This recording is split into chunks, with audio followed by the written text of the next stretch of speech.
Hello friends, देव studies से मैं पूनम कुमारी आपका बहुत बहुत स्वागत करती हूँ। दोस्तों, हम लोग जो है बीपीएससी का सेट बना रहे हैं और बीपीएससी के अलग अलग सालों के प्रश्नों के ऊपर जो है हम लोग वर्क कर रहे हैं, यानी सॉल्व करने का प्रयास कर रहे हैं। इस सीरीज़ में जो है कई वीडियोस अपलोड किए जा चुके हैं, जिसमें कि 99 का भी वीडियो अपलोड किया गया है, आपका 2002 का भी किया गया है और अब जो है 2004 का वीडियो अपलोड किया जा रहा है। यह इसका तीसरा सीरीज है, यानी 2004 का यह तीसरा पार्ट है। पहले इसका 2 पार्ट अपलोड किया जा चुका है। तो जिन दोस्तों ने इसके पहले पार्ट्स को नहीं देखा है या 2002 और 99 का वीडियो नहीं देखा है, तो वो लोग अपनी तैयारी को बेहतर रंग देने के लिए जो है इसका पार्ट 1, पार्ट 2 और बाकी सारे वीडियोज़ को ज़रूर देख लें। तो चलिए इस सेट के पहले प्रश्न की ओर हम लोग बढ़ते हैं। तो पहला प्रश्न है दोस्तों कि नागरिक सेवाओं के लिए प्रतियोगी परीक्षा प्रणाली को सिद्धांततः स्वीकार किया गया। तो नागरिक सेवाओं के लिए प्रतियोगी परीक्षा को सिद्धांततः कब स्वीकार किया गया? तो दोस्तों इसका सही जवाब हो जाएगा आपका बी ऑप्शन, 1853 ईस्वी में। तो 1853 ईस्वी में दोस्तों चार्टर चार्टर एक्ट के द्वारा जो है प्रतियोगिता परीक्षाओं के आधार पर सरकारी नौकरियों में भर्ती को सिद्धांततः जो है स्वीकार किया गया था। और यह जो है लॉर्ड मेकाले की अध्यक्षता में यह आयोग का गठन किया गया था। तो इसका बी ऑप्शन सही जवाब हो जाएगा कि नागरिक सेवाओं के लिए प्रतियोगी परीक्षाओं को जो है, यानी इस प्रणाली को जो सिद्धांततः 1853 में स्वीकार किया गया था। चलिए अगले प्रश्न की ओर बढ़ते हैं हम लोग। अगला प्रश्न है हमारा कि लोकनायक के नाम से किसे जाना जाता है? तो दोस्तों लोकनायक के नाम से हम लोग सभी जानते हैं कि जयप्रकाश नारायण को जो है जाना जाता है, और ये जो है बिहार के व्यक्ति थे, यानी इनका जन्म जो है बिहार में हुआ था। चलिए अगला प्रश्न देख लेते हैं हम लोग कि स्वतंत्रता पूर्व बिहार में समाजवादी विचारधारा के प्रसार का श्रेय जाता है। तो स्वतंत्रता पूर्व जो है दोस्तों बिहार में समाजवादी विचारधारा का श्रेय किसे जाता है? तो यानी यह पूछा जा रहा है। तो इसका श्रेय जाता है दोस्तों कांग्रेसी कार्यकर्ताओं की क्रांतिकारिता को। 1932 से 34 के मध्य जो है आपका, यानी कि कांग्रेस में जो है युवा कांग्रेस, यानी कांग्रेस में जो है युवाओं का जो प्रतिनिधित्व अधिक बढ़ा हुआ था। तो इन्हें ही जो है आपका, यानी कांग्रेसी कार्यकर्ताओं की क्रांतिकारिता को ही जो है आपका बिहार में समाजवादी विचारधारा का श्रेय जाता है। तो सी ऑप्शन इसका सही जवाब हो जाएगा। अगला प्रश्न है हमारा कि ब्रिटिश राज में बिहार के कृषक वर्गों को निम्नलिखित श्रेणी में रखा जा सकता है। तो ब्रिटिश राज में जो है बिहार में कृषक वर्गों को कौन सी श्रेणी में रखा जा सकता है दोस्तों? तो इसका सही जवाब हो जाएगा पंचमुखी वर्गीकरण, यानी ए ऑप्शन इसका सही जवाब हो जाएगा। अगले प्रश्न की ओर बढ़ते हैं। अगला प्रश्न है हमारा कि बिहार के भौतिक विभागों में आप निम्नलिखित में से कौन सा सम्मिलित नहीं करेंगे? तो दोस्तों इसका आंसर हो जाएगा आपका पूर्वी गंगा का मैदान। दोस्तों बिहार में जो है आपका 2 प्राकृतिक विभाग है, एक छोटा नागपुर का पठार और दूसरा जो है आपका गंगा का मैदान। और इस गंगा के मैदान में उत्तरी गंगा का मैदान और दक्षिणी गंगा का मैदान, ये दोनों आता है। तो एक आपका छोटा नागपुर का पठार हो गया और गंगा के मैदान का ये 2 पार्ट हो गया, आपका उत्तरी गंगा का मैदान और दक्षिणी गंगा का मैदान। और ये पूर्वी गंगा का मैदान जो है दोस्तों, यह भारत के, यानी बिहार के भौतिक विभागों में सम्मिलित नहीं है। तो इसका डी ऑप्शन आपका सही जवाब हो जाएगा। पूर्वी गंगा का मैदान जो है सम्मिलित नहीं है बिहार के भौतिक विभागों में। चलिए अगला प्रश्न देख लेते हैं हम लोग कि बिहार में निम्न में से कौन से समूह की नदियां गंगा अथवा उसकी सहायक नदियों में उत्तर की ओर से आकर मिलती है? तो उत्तर की और आकर के मिलने वाली जो नदियां हैं दोस्तों, आपका गंडक, कमला और बागमती है। जो बिहार का जो है दोस्तों स्ट्रक्चर इस प्रकार का है, और ये जो है आपका गंडक, कमला, बागमती, ये उत्तर से आकर के मिलने वाली नदियां है। तो आपका सी ऑप्शन इसका सही जवाब हो जाएगा। अगला प्रश्न है हमारा कि बिहार में बांगर मिट्टी मिलती है। तो दोस्तों बिहार में जो है बांगर मिट्टी आपका पूर्णिया, सहरसा, दरभंगा और मुजफ्फरपुर के क्षेत्रों में मिलती है। और यह मिट्टी दोस्तों काली भूरे रंग की होती है या काले रंग की होती है, और यह आपका पूर्णिया, सहरसा, दरभंगा और मुजफ्फरपुर के क्षेत्र में मिलती है। पूर्वी चंपारण में भी यह मिट्टी पाई जाती है। तो बी ऑप्शन इसका सही जवाब हो जाएगा। अगला प्रश्न है हमारा कि बिहार के विविध भौगोलिक पक्षों के संबंध में निम्नलिखित कथनों पर मनन कीजिए। तो आइए ऑप्शन देखते हैं हम लोग क्या क्या है। पहला है दोस्तों, बिहार में जो है कुल सिंचित भूमि में लगभग 37% जो है नहरों द्वारा सिंचित होती है। तो बिल्कुल सही है दोस्तों यह कि 37% नहरों द्वारा जो है कुल भूमि का सिंचाई होता है। दूसरा है, बिहार में उत्तरी गंगा का मैदान 33,620 वर्ग किलोमीटर क्षेत्र में विस्तृत है। ये आपका गलत है दोस्तों, इसका जो है क्षेत्रफल इतना नहीं है। अगला हम लोग देख लेते हैं।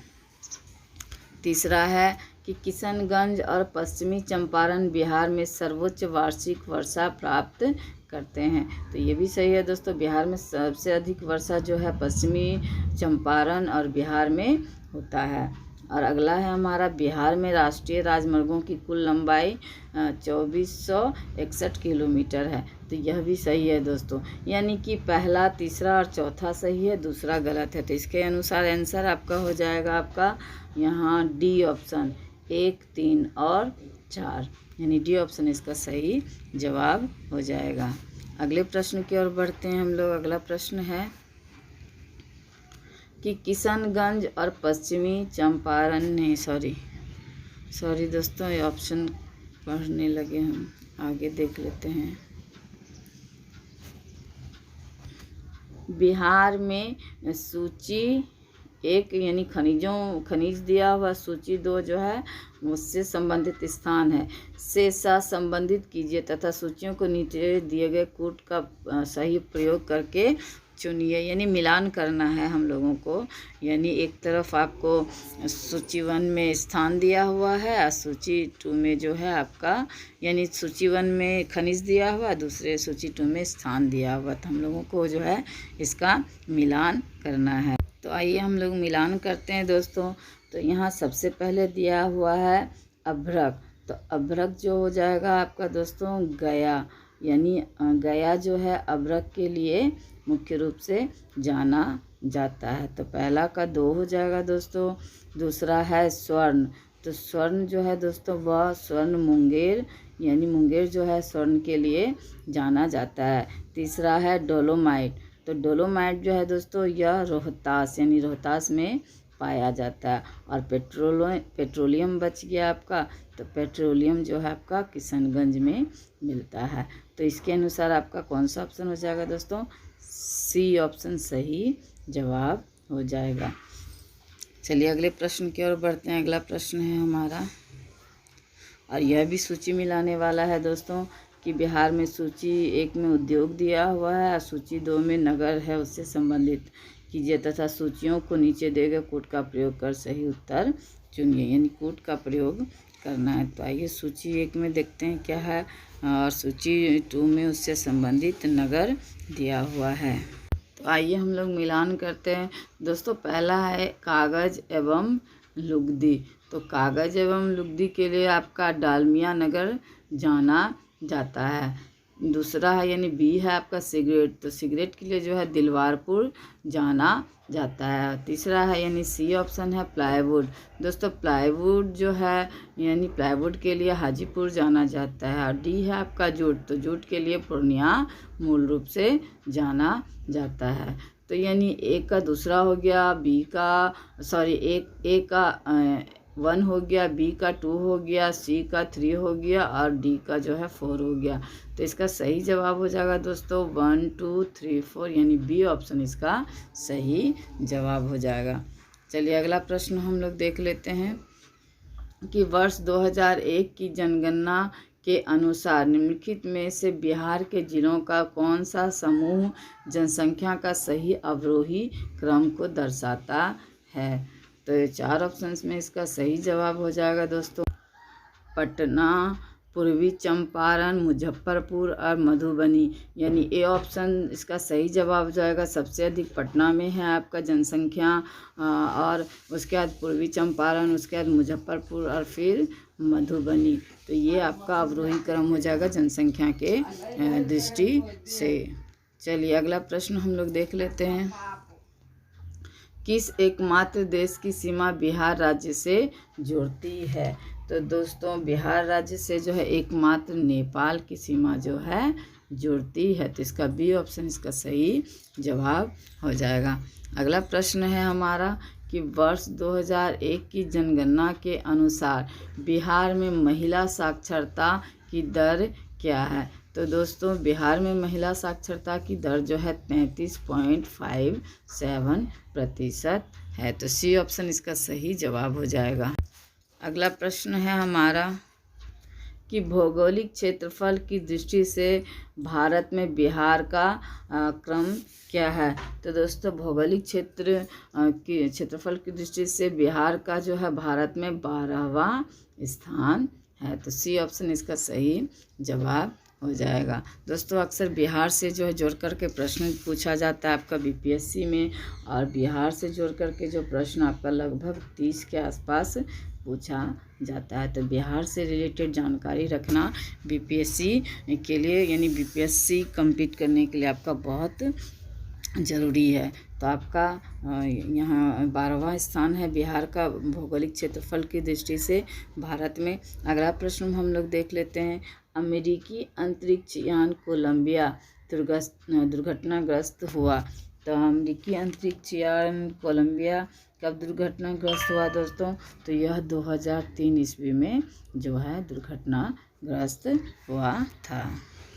और यह जो अंतरिक्ष यान है दोस्तों कोलंबिया, यह धरती पर उतरने से मात्र 16 मिनट पहले जो है दुर्घटनाग्रस्त हो गया, आपका आसमान में जल गया। और इसमें जो है दोस्तों मूल रूप से जो भारत की आपका कल्पना चावला सहित 7 अंतरिक्ष यात्री जो है जलकर राख हो गए।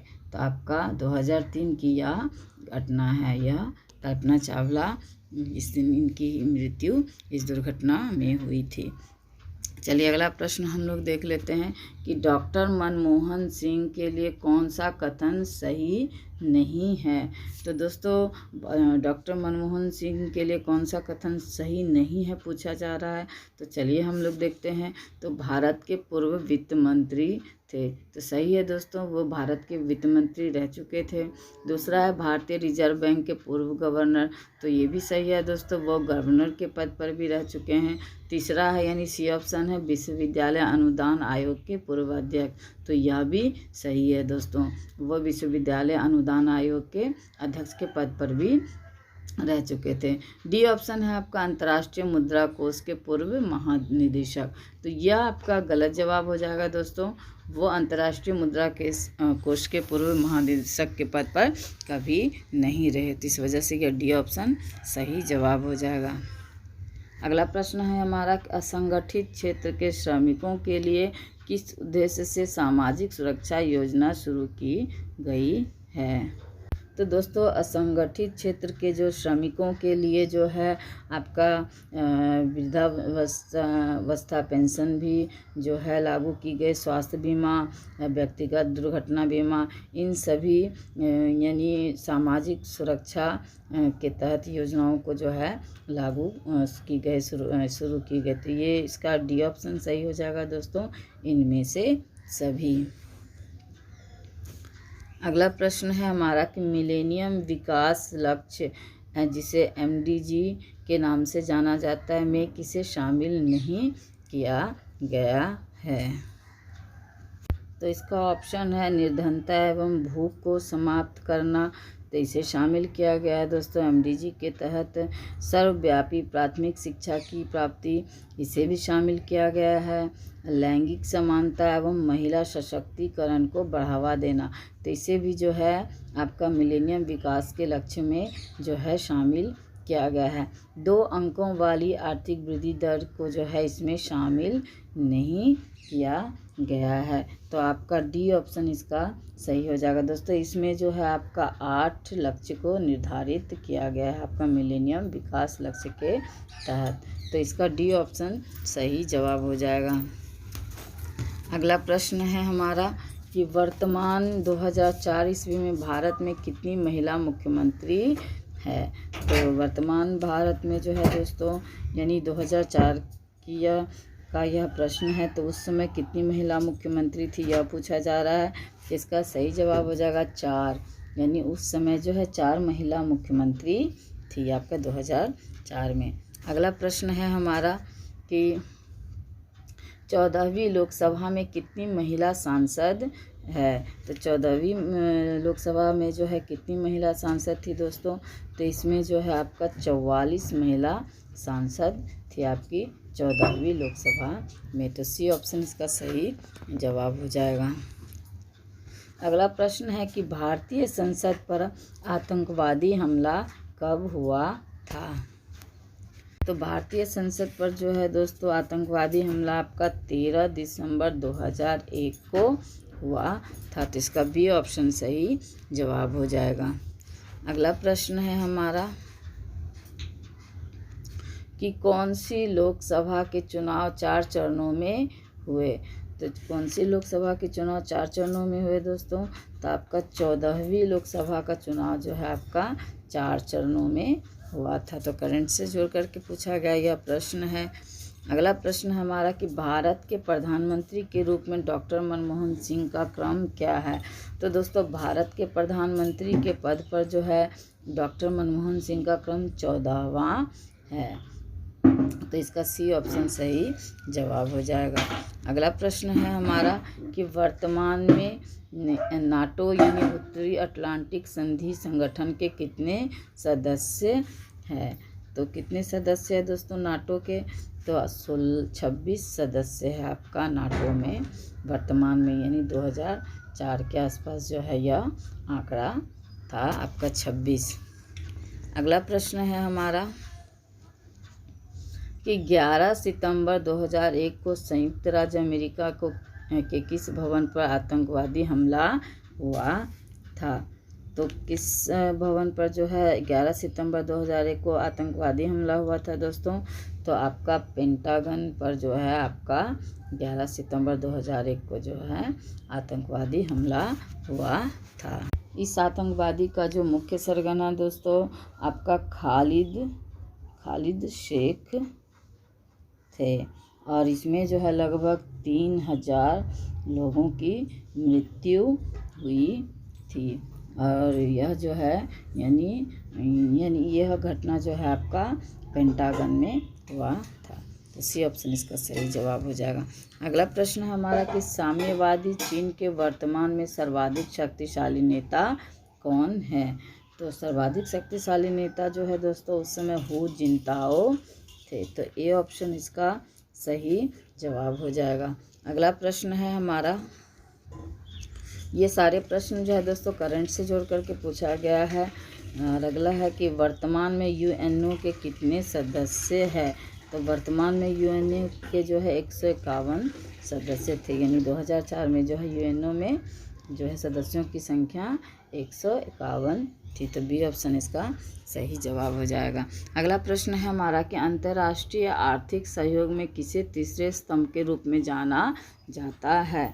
तो अंतर्राष्ट्रीय आर्थिक सहयोग में जो है आपका तीसरे स्तंभ के रूप में जो है आपका विश्व व्यापार संगठन को जाना जाता है, तो आपका सी ऑप्शन इसका सही जवाब हो जाएगा। और इसका मुख्यालय जो है दोस्तों आपका जेनेवा में है, तो आपका सी ऑप्शन इसका सही जवाब हो जाएगा। अगला प्रश्न है हमारा कि संयुक्त राष्ट्र विकास कार्यक्रम यूएनडीपी के अंतर्गत भारत में मानव विकास सूचकांक बनाने के लिए किसे एक घटक यानी अवयव के रूप में नहीं लिया गया है। तो आपका इसका 4 ऑप्शंस में इसका सही जवाब हो जाएगा दोस्तों शिशु मृत्यु दर, यानी डी ऑप्शन इसका सही जवाब हो जाएगा। यानी शिशु मृत्यु दर को जो है आपका भारत में मानव विकास सूचकांक बनाने के लिए घटक या अवयव के रूप में जो है नहीं लिया गया है। तो डी ऑप्शन इसका सही जवाब हो जाएगा।